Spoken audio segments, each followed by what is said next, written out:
we don't trust people to follow rules. We trust people to know when to break them, right? The rules are there for normal operation, and they're perfectly valid. Like, it's good to have sides on the sandbox, otherwise the sand just pours out, right?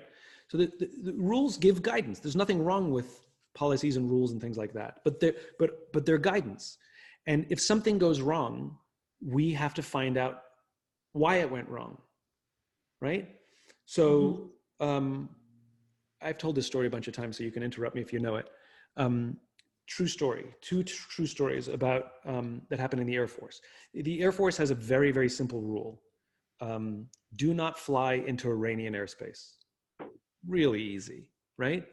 So there was a KC-135 tanker that was flying in circles, just in a holding pattern, in case someone needs gas, in case someone needs them, right? And the crew accidentally drifted into Iranian airspace.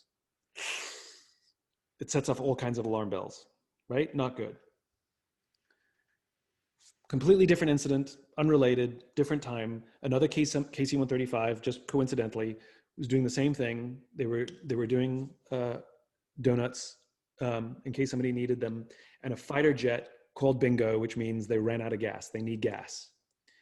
And the crew made some calculations, and they wanted to get to him as quickly as possible because he's out of gas. And the quickest way to get to him was to slice through Iranian airspace. Now, on paper, they both broke the same rule. They should both be punished equally, and they should both be punished, right? The reality is only one of those crews was punished, the ones that were idiots.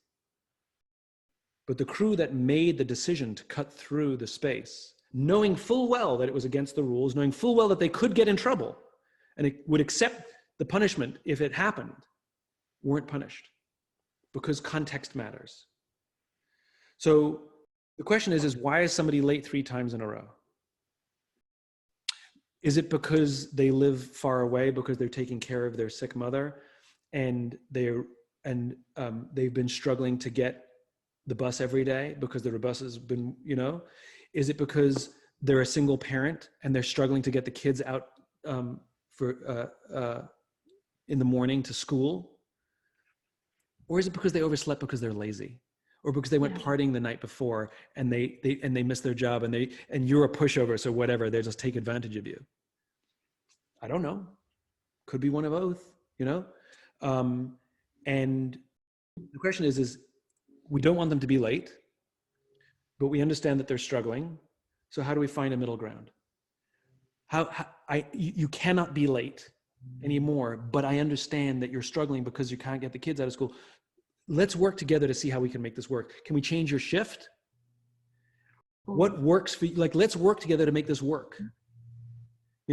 Context matters versus, that this is giving you some nonsense excuse or something. You're like, listen, take some accountability, and that's a different conversation, But to immediately dismiss someone because they were late 3 times, to me, that seems like lazy leadership. Lazy leaders rely on the rules.